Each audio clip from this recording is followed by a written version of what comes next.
Es maravilloso escuchar pastores como usted, sabio, claro, con mucho conocimiento en las Escrituras, sin quitarle ni ponerle. Muy bíblico como tiene que ser. Para los que escuchamos sus prédicas lleguemos a la madurez espiritual. Me fascina cómo enseña y desarrolla cada mensaje al explicarlo, es un auténtico maestro de la palabra. Dios continúe bendiciendo su vida y familia. Dios le bendiga por darnos tan buenos mensajes. Hace muchos años no me congrego, vivo en Holanda, y acá es difícil encontrar un lugar para alabar a Dios. Pero vía este medio siempre es posible. Bendiciones, pastor. Tremenda predica, una verdadera joya.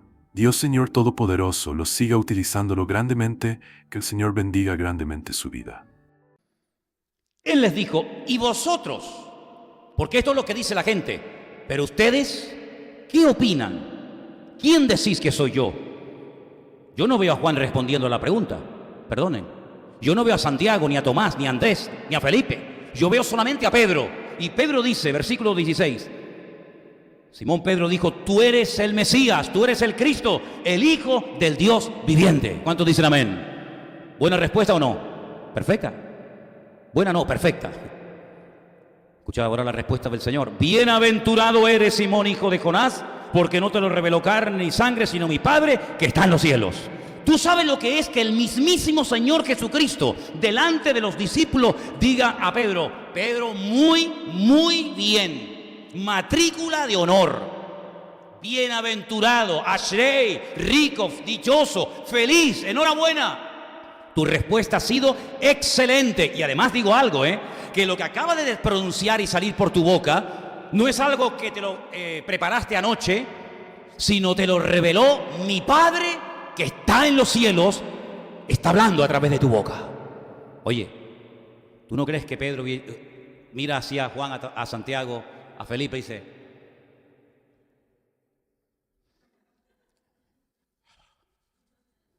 ¿sí o no? Ay, amigo. Por eso a lo mejor unos días después le tuvo que decir el Señor al mismo Pedro, Satanás, apártate de mí, para bajarle los humos, ¿no? Para bajarte los humos. Ay, hermanos, aunque todos se escandalicen y todos te abandonen, tú tranquilo, tú cuenta conmigo. Cuando estaba en el monte de la transfiguración y aparece Elías y aparece Moisés, madre mía, qué pasada, ¿no? Menuda reunión, menudo culto. Solamente Pedro dice, Señor, ¿por qué no hacemos aquí unas casitas? Nos quedamos aquí a gustito, nos quedamos aquí juntitos. Es como siempre tratando de llevar la voz cantante, ¿no?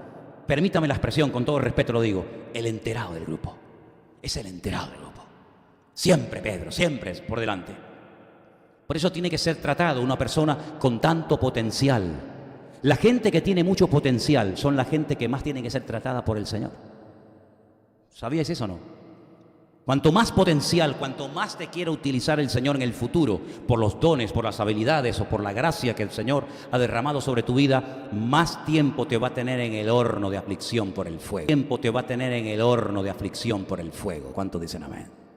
Por eso el Señor tuvo que tener tanto tiempo tratando a David, porque era un hombre con un potencial, iba a ser un instrumento tremendo, pero primeramente tengo que trabajar en tu corazón para que seas un gran hombre de Dios el día de mañana.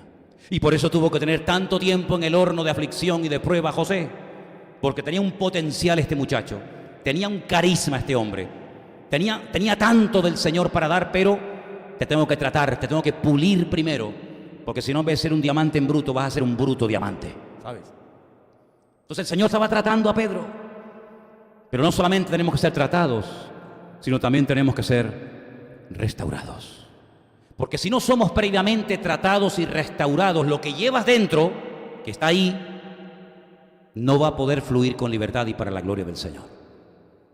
¿Se acuerdan ustedes de aquella chica, una de las mejores voces que he oído en mi vida, Whitney Houston?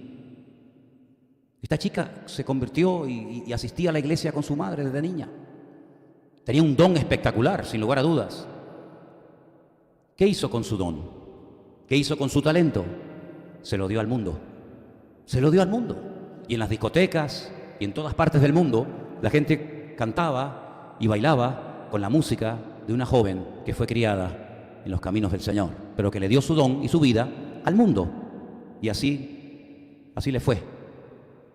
No sabemos cuál fue su final, porque hace unos días cuando estuvimos en el Yardenit, en el lugar donde se bautiza la gente allí en Israel, había una foto de ella ya muy demacrada, muy deteriorada, bautizándose por un pastor y bueno, probablemente, y espero que haya sido así, se reconcilió con el Señor en el último momento de su vida. Pero qué pena tener que esperar al final, tirar toda una vida por la borda para tener que arrepentirte al final, en vez de haber vivido para Cristo. Pero yo te quiero hacer una pregunta a ti esta tarde. ¿Tú qué tienes para aportar a la vida? Porque yo te voy a decir lo que Pedro tenía, porque el Señor se lo dijo. Pero yo quiero preguntarte a ti personalmente, ¿tú qué es lo que sabes que tienes en este momento para aportar a esta vida, a esta humanidad, al cuerpo de Cristo, a los hermanos? ¿Qué tienes tú?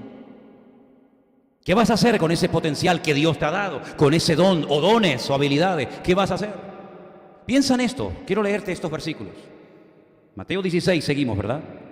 El 13 en adelante. Mateo 16, del 13 al 20. Hemos leído. Y le dice el Señor a Pedro, a ti te daré las llaves del reino de los cielos. Escucha esto. A ti te daré las llaves del reino de los cielos. Todo lo que ates en la tierra será atado en el cielo, y todo lo que desates en la tierra será desatado en los cielos. ¿Qué le dio el Señor a Pedro? Ahí lo tienen en la pantalla, léanlo. ¿Qué le dio? ¿Las llaves de dónde? Del reino de los cielos. ¿A quién se las dio? ¿A Juan? ¿A Santiago? ¿A Tomás? No, Señor, a Pedro. A ti te doy las llaves del reino de los cielos. Pregunta obvia, ¿para qué sirven unas llaves? ¿Para abrir o para cerrar? No tiene otra razón. Usted la puede utilizar para rascarse la oreja, usted la puede utilizar para clavar un clavo, pero realmente la función para la que ha sido diseñada una llave es para abrir o para cerrar una puerta. Luego, lo que te estoy diciendo metafóricamente, Pedro, es que te amo tanto y veo el carisma y veo el potencial que llevas dentro, que yo voy a utilizar eso para que abras la puerta del reino de los cielos a otras personas que ahora mismo no pertenecen a ese reino. Y usted dirá, pero esto ¿cómo va esto? ¿Cómo fue? Bueno, cuenta la Biblia en el libro de los Hechos que él se encontraba un día en la ciudad, dice aquí la Biblia, en Jope, en Jaffa, y tenía mucho hambre, y estaba en la casa de un tal Simón, se llamaba como él, curtidor de pieles, y él subió a la azotea para orar, y mientras estaba esperando que le dieran algo de comer, dice que le sobrevino un éxtasis, tuvo una visión con los ojos abiertos, y dice que vio un lienzo, un pergamino enorme que descendía a la tierra con todo tipo de animales, limpios, impuros, cuadrúpedos, reptiles, etc. Y el Señor le dice, Pedro, si tanta hambre tienes, levántate, mata y come.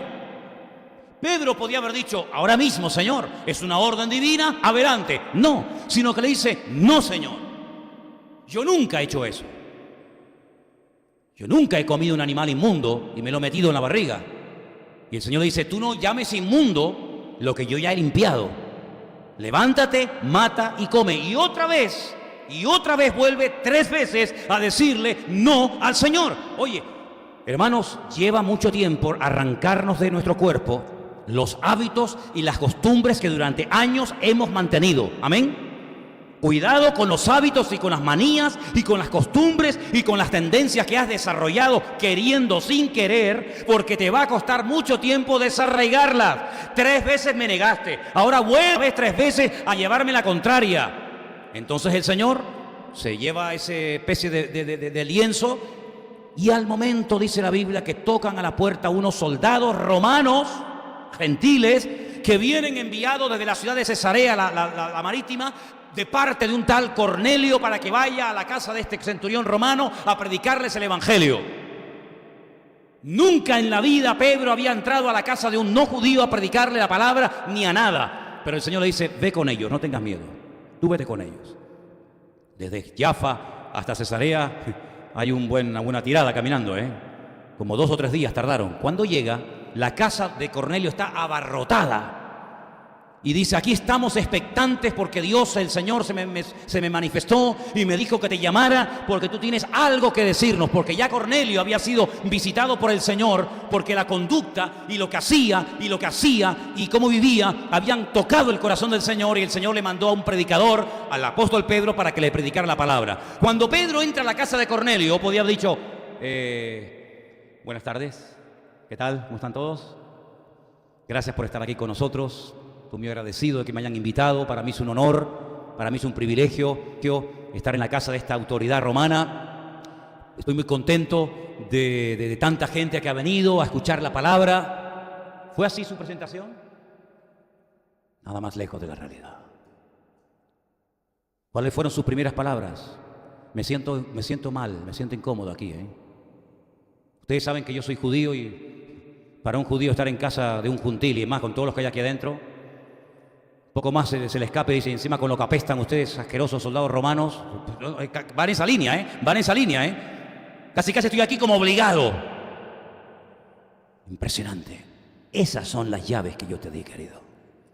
Te di la posibilidad de abrir la puerta a gentiles que hasta te vienen a buscar, te golpean a la puerta de tu casa y te invitan a que vayas a predicarles el Evangelio.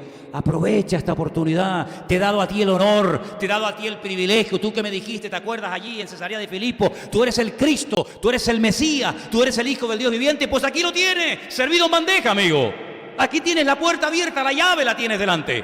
Predícales la palabra. Termina de predicar, el Señor hace una presencia, una manifestación tremenda de su persona, coge, se va a Jerusalén, comienza a explicar lo que le pasó, lo que no pasó. ¿Crees que Pedro captó el mensaje?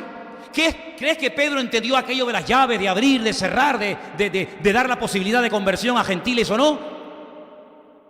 Nunca más, nunca más. Fíjate que 15 años después de lo que te estoy contando, sube a Jerusalén un tal Saulo de Tarso, más conocido como apóstol Pablo. Y dice que cuando Pablo llega le dice, hermano, quiero compartir con vosotros, que creo que soy las columnas de la iglesia, Pedro, Santiago y Juan, quiero compartir con ustedes la gracia del Señor. Mira, fui a Filipo, fui a Tesalónica, fui a Esmirna, fui a Pérgamo, fui a Éfeso, prediqué la palabra, mudos hablaban, ciegos veían, muertos resucitaban, la palabra de Dios han levantado congregaciones y se quedaron con la boca abierta, dice, y vimos la gracia que el Señor había derramado sobre tu vida.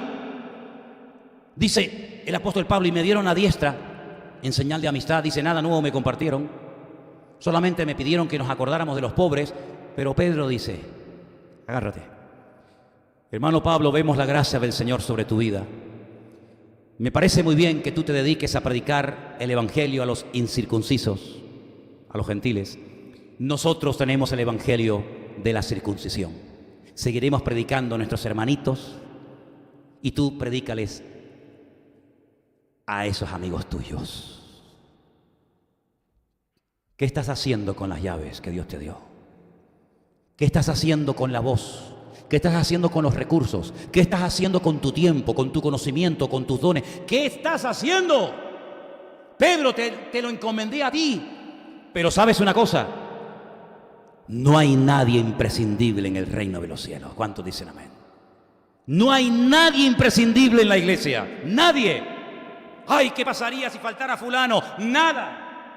¿Y qué pasaría si? Nada. Porque la iglesia no es de 3 o de 4. La iglesia verdadera es de Cristo. ¿Cuántos dicen amén? Así que si tú no quieres usar la llave, no pasa nada, mijo. No pasa nada. No se van a condenar millones de personas porque tú digas, que no sé de dónde te lo has sacado, que a ti el Señor te ha encomendado el evangelio de la circuncisión y a Pablo el de la incircuncisión. Pues gloria a Dios que Dios levantó un hombre como Pablo, porque si no, ni tú ni yo, ni ninguno de los que estamos aquí estaríamos sentados en esta noche escuchando el evangelio. Por eso te pregunto, ¿qué estás haciendo con tu don, con tu talento? Bueno, yo solamente te puedo decir una cosa, según yo entiendo de la Biblia, Cuando el Señor da un talento y un don a alguien y no lo quiere utilizar, le dice, dámelo, y se lo da a otro. Yo veo eso en la Biblia. Yo veo eso en la Biblia. El Señor a nadie le permite llegar a un punto de sentirse tan imprescindible que si yo no toco, si yo no predico, si yo no canto, si yo no sé qué, si yo no sé cuánto, la obra no avanza. Pues estás que equivocado, querido. La obra no es de uno ni de dos, como te acabo de decir, la obra es del Señor. Y si uno no entra por aquí, entrará el otro. Y si la ayuda no viene por donde tenía que venir, vendrá por otro lado. Pero el reino de los cielos no se va a detener por las personas que se niegan a ponerse en la brecha para servir al Señor. Te perderás el privilegio, se lo dará a otro, como le dijo aquella mujer. Débora, ¿te acuerdas de Débora? ¿Se acuerdan de Débora? Le dice, te da miedo ir a la guerra, ¿Quieres que te acompañe yo? Yo voy a ir contigo, pero la gloria y el aplauso no te lo vas a llevar tú, sino me lo voy a llevar yo. Por eso te digo, no permitas que nadie ocupe el lugar que el Señor diseñó para ti, porque el Señor quiere usarnos a todos y a cada uno de nosotros. ¿Cuántos dicen amén? Primera de Pedro, capítulo 4, verso 10. Leía esta mañana este texto y digo, bueno, como voy a hablar de Pedro, este versículo me viene muy bien para compartirlo en la iglesia. Primera de Pedro 4, versículos 10 y 11. Presta atención, escucha. Cada uno, aquí entran todos ustedes, aquí entran todos. Cada uno, según el don que ha recibido, ministrelo a otros, como buenos administradores de la multiforme gracia de Dios. Si alguno habla, hable conforme a las palabras de Dios. Si alguno ministra, ministre conforme al poder que Dios le da, para que en todo sea Dios glorificado por Jesucristo, a quien pertenecen la gloria, el imperio, por los siglos de los siglos. Amén. Eso dice Pedro. ¿Usted ha recibido un don? Estupendo. Ministralo, administralo de tal manera que puedas bendecir a otras personas. Porque el don que Dios te dio no es para que tú presumas de que lo tienes, sino el don que Dios te dio es no para que te sirvas a ti mismo, sino para que sirvas a los demás como Dios quiere que tú le sirvas. Eso es, ni más ni menos.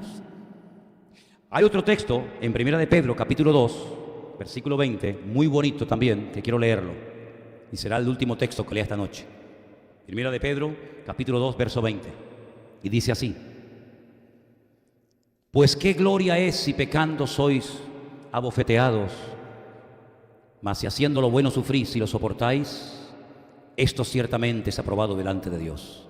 Porque para esto fuisteis llamados, porque también Cristo padeció por nosotros, dejándonos ejemplo para que sigáis sus pisadas, el cual no hizo pecado ni se halló engaño en su boca, quien cuando le maldecían no respondía con maldición, cuando padecía no amenazaba, sino que encomendaba la causa a aquel que juzga justamente, quien llevó él mismo nuestros pecados en su cuerpo sobre el madero, para que nosotros, estando muertos a los pecados, vivamos a la justicia, por cuya herida fuisteis sanados. ¿Cuántos dicen amén? Pedro dice, el Señor vino con un propósito. No lo tuvo fácil, Si ustedes creen que el Señor vino y le aplaudían, le decían, ¡ay, qué bien que vino el Maestro! Vamos a convertirnos, vamos a seguirle. No, cuidado, le maldecían, le escupían, le trataban de poner palos en la rueda, por decirlo de alguna manera, pero él sabía cómo reaccionar. Nunca permitió que ningún enemigo, que nada ni nadie le impidiera el avance y el cumplimiento del propósito por el cual había venido por el Padre a este mundo, ¿sabes? Incluso en el huerto de Getsemaní dijo, ni siquiera quiero hacer en esta vida mi voluntad, ni siquiera, sino lo que quiero hacer en esta vida es tu voluntad, aunque sea dura y aunque sea difícil, aunque me cueste la vida. Así que Pedro dice, yo que viví con él, que le seguí, que le oí, que le toqué, estuve tan cerca del Maestro, yo vi que él vino con un propósito y lo cumplió. Pero ahora traslada el símil, ahora traslada el pasaje a nosotros en este día, en este lugar. Y nosotros, hermanos, no entendemos que hemos venido a este mundo con un propósito. No entendemos que no ha ocurrido nada por casualidad, que ese padre y esa madre que tienes eran los necesarios que se conocieran, se casaran y se enamoraran para que tú pudieras nacer. Tú no podías nacer de otra combinación, sino de la que salió, de esa saliste tú. No entiendes que todo cuanto te ha ocurrido a lo largo de tu vida, el vivir en un país, luego en otro, el estar en un lugar, luego en otro, el haber aprendido esta experiencia, el haber tenido la otra experiencia, etcétera, etcétera, ¿no te das cuenta que todo ese cúmulo de circunstancias y de situaciones es lo que ha producido lo que eres hoy en día? Pues una vez que entiendas y captes el mensaje, la pregunta que le tienes que hacer al Señor es, Señor, ¿qué quieres hacer con mi vida? Pero yo quiero terminar diciendo algo en esta noche. El proyecto, el propósito de Dios, la voluntad del Señor para la vida de Pedro era muy grande, muy grande. Lo que este hombre llegaría a hacer para el Señor era tremendo, pero primeramente tenía que pasar por el taller. Tratado, machacado, molido hasta lo máximo. Luego, restaurado y luego usado. Escucha bien, tratado, restaurado y usado. Repito, tratado, restaurado y usado. Hay gente que quiere ser usada sin ser tratada y sin ser restaurada, y no sale la fórmula, no sale, amigo, no funciona. Porque cuanto más potencial Dios haya depositado en tu vida, más te tiene que tratar el Señor, más te tiene que bajar los humos, más te tiene que hacer dependiente de Él, para que llegues un momento en el que diga, Señor, tú sabes que te amo, haz conmigo lo que tú quieras. Cuando él declaró que amaba al Señor, yo no sé si tú has llegado a ese nivel de tu relación con Dios, yo no sé hasta dónde tú has llegado con Él. Yo no sé si lo tienes ahí en la puerta de tu casa, o ya le has permitido entrar a la cocina, o si ya puede ir al baño, o si ya puede ir yo no sé hasta dónde, hasta qué área de tu vida puede llegar el Señor, yo no lo sé, tú sabrás. Pero cuando tú llegas a un punto como Pedro llegó en Juan 21, el día de su restauración, a decirle, tú lo sabes todo. Porque antes le decía, tú sabes que te amo, pero espérate, la tercera vez cambia y dice, tú lo sabes todo. Y valga la redundancia, ¿tú sabes que el Señor sabe todo lo que has hecho? ¿Tú sabes que el Señor sabe todo absolutamente con pelos y señales? ¿Dónde, cuándo, dónde? ¿Lo sabe todo? Hasta que tú no llegues al momento de que salgas de tu escondite. Porque hay creyentes que les gusta jugar al escondite con Dios. Como Adán, que se escondía de Dios. ¿De dónde te vas a esconder de Dios? Sal de tu escondite, querido. Sal de tu escondite en esta tarde y dile al Señor, tú lo sabes todo, Señor. Yo estoy desnudo delante de ti. No tengo argumentos. ¿Qué significa estar desnudo? ¿Simplemente es algo literal como Adán y Eva? No. Es que estoy desnudo y me escondí. Ah, y antes estabas desnudo y no te escondías. Qué cosa más rara, ¿no? Antes estabas desnudo y no te escondías. Ahora sigues desnudo y te escondes. ¿Qué ha pasado? Desnudo significa me he quedado sin argumentos. He quedado en evidencia. Estoy desnudo por fuera y estoy desnudo por dentro. No tengo excusa, Señor. Tú lo sabes todo. ¿Ah, sí? Pues entonces no solamente te digo que apacientes mis ovejas y mis corderos y atiendas a la gente, sino que ahora te voy a dar una sorpresa. La guinda del pastel. Cuando eras joven, ibas a donde querías, hacías lo que querías. En otras palabras, tú eras el que controlabas tu tiempo, tu energía, tus recursos, tu voluntad era la que prevalecía. Cuando seas viejo, cuando madures, cuando crezcas, cuando te dejes ser tratado y quebrantado y renovado por mi presencia, podrás extender tus manos y te llevarán a donde tú nunca te hubieras imaginado ir, y con esa muerte, dice, terminarías tu vida glorificando al Señor. Fíjate el proceso. Primero lo llama en el mar de Tiberias. Para captar su atención le manda un milagro, una pesca milagrosa. Claro, si es un pescador, ¿qué le impacta a él? La pesca milagrosa. Pero olvídate de la pesca milagrosa. Después lo manda a pescar almas. Y cuando viene dice, Señor, hasta los demonios nos hacían caso. Hasta los demonios se nos sujetaban. Y el Señor dice, pero mira, ni la pesca te tiene que impresionar, ni los demonios, sino sobre todo lo que te tiene que impresionar es que vuestros nombres están escritos en el libro de la vida. Porque lo importante, hermano, no es solamente lo que podemos llegar a hacer para el Señor, sino con qué actitud podemos llegar a hacerlo para el Señor. Porque la mayoría de nosotros nos planteamos nuestra vida para alcanzar de una manera u otra lo que nosotros consideramos éxito, ¿sí o no? La mayoría de los seres humanos, incluidos los cristianos, se organizan la vida para tener en un momento determinado de la vida una especie de seguridad, mi casita, mi sueldo, mi no sé qué, mi no sé cuánto, y tener una especie como de confort que me permita estar tranquilo en medio de la tormenta. Pero el Señor lo que le dice a Pedro es todo lo contrario. Es decir, cuando seas mayor, lo que te va a pasar es lo que no te podía haber pasado de joven, porque si tú, simplemente por decir que me conocías, me negaste, si en esa noche te hubieran llevado a ti a una cruz, yo no sé lo que hubiera pasado, porque las pruebas son proporcionales a nuestro nivel de madurez. Si esa prueba de aquella noche no la pudiste aprobar, si no eres capaz de saber cuánto es 2 y 2, ¿cómo te voy a poner yo una raíz cuadrada, querido? En otras palabras, si no fuiste capaz de dar testimonio de mí ante una muchacha y te avergonzaste de mí diciendo no le conozco y no sé quién es, imagínate si yo te hubiera dicho aquella noche en el Getsemaní, esta noche tú conmigo también vas a morir en la cruz. Esto te lo voy a dejar para el final, porque cuando seas viejo, cuando madures, cuando llegues a un nivel de madurez, entonces podrás soportar lo que hoy, con la edad que tienes, te tumba y te deja en ridículo. Por eso yo he dicho muchas veces que cuando superamos una prueba, la pregunta es ¿y para qué? ¿Sabes para qué? Para prepararte para la siguiente.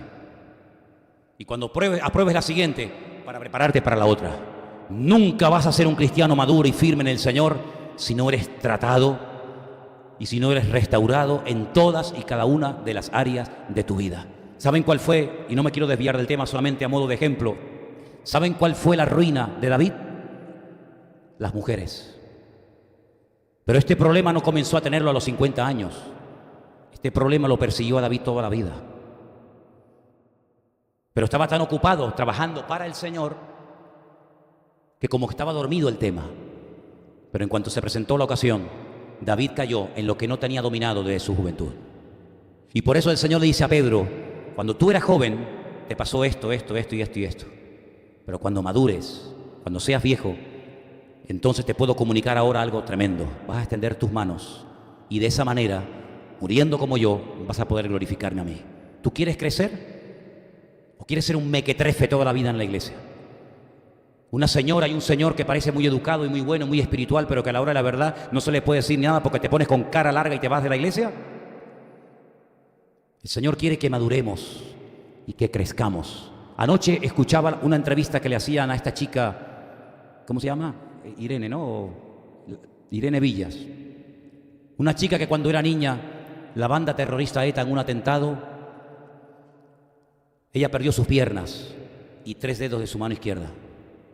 Es impresionante ver a esa chica cómo habla, sin rencor, con un optimismo impresionante, sin ser nacida de nuevo, como diríamos nosotros, ¿verdad? Ya es madre, y cuando la persona que la estaba entrevistando le dijo: ¿y tú que has sufrido tanto? Porque ella decía: mi vida está a prueba de bombas. La madre perdió una pierna y el brazo, y ella perdió las 2 piernas y 3 dedos. ¿Tú cómo educas a tus hijos? ¿Qué le enseñas tú a tus hijos? Y le dice: yo a mis hijos les enseño a endurecerse ante la vida. Tenemos que endurecernos, hermanos, ¿sabes? Endurecernos en el buen sentido de la palabra. Aprender a soportar las luchas, las pruebas, las dificultades, porque los que amamos a Dios, todo nos ayuda a bien. A veces hay una superprotección sobre los hijos, que lo que hacemos es que los atrofiamos y les impedimos que salgan del nido y se echen a volar ya de una vez. Y en la naturaleza hay casos que nos pueden parecer crueles, pero sin esa aparente crueldad desde nuestro punto de vista, no habría posibilidad de vida y de fortaleza. Esa escena cuando ves ese pollito luchando con todas sus fuerzas para poder salir del cascarón, la madre al lado indiferente, ¿no puede la madre ayudarle dando un par de picotazos y sacando al billito de dentro? No, porque si lo hace, no se desarrolla la fortaleza de ese pollito y saldría y moriría. Y a veces nosotros vamos por la vida quitándole las cascaritas al huevo a los demás, pero sin embargo el Señor lo que quiere es fortalecernos, como intentó en la vida de Pedro hasta que lo consiguió. Yo te quiero preguntar a ti esto y terminamos orando. ¿Tú te vas a dejar tratar y te vas a dejar restaurar por el Señor o vas a hacer lo que te da la gana toda tu vida? ¿Te vas a dejar tratar? ¿Te vas a dejar restaurar por el Señor? Vamos a orar en esta tarde, ahí donde estás. Vienen a mi cabeza las palabras de aquel gran hombre de Dios, que ante el dolor y las pruebas que estaba pasando su hijo en la fe, Timoteo, le dice: Timoteo, sufre. Sufre, Timoteo. Sufre penalidades por la causa de Cristo. No te avergüences de mis cadenas, porque aunque estoy atado físicamente, sigo predicando la palabra a tiempo y fuera de tiempo. Y sigo peleando la buena batalla. Y voy a acabar la carrera guardando la fe. Así que esfuérzate, pelea, evita ciertas y determinadas conversaciones, compañías, personas, etc. Ejercítate para la piedad. Porque el ejercicio corporal para nada, para poco aprovecha, dice Pablo. Pero la piedad para todo sirve en la vida. Dale más importancia a tu desarrollo espiritual que a tu desarrollo físico. Porque si creces por fuera, pero no creces interiormente como persona delante de Dios, tienes un grave problema. Porque en el día malo podrás hacer el ridículo como Pedro lo hizo, porque no se preparó espiritualmente. Pero en esta tarde Dios nos está hablando a todos y a cada uno de nosotros que tenemos que prepararnos y no quedarnos dormidos y no esperar solamente dame, dame, dame. Sino, Señor, ¿qué puedo darte yo y qué puedo ofrecerte, Señor? Para que yo pueda decir, como dijo tu siervo, tú lo sabes todo, Señor. Tú sabes que yo te amo. Queremos en esta tarde acercarnos delante de tu presencia con humildad, porque no hay otra forma de hacerlo, con humildad, y decirte, Señor, perdónanos por las veces que a veces puede ser que como Pedro nos hayamos sentido más fuertes de lo que en realidad estábamos, por haber menospreciado a alguien. Pero Señor, nuestra gracia y nuestra fortaleza eres tú.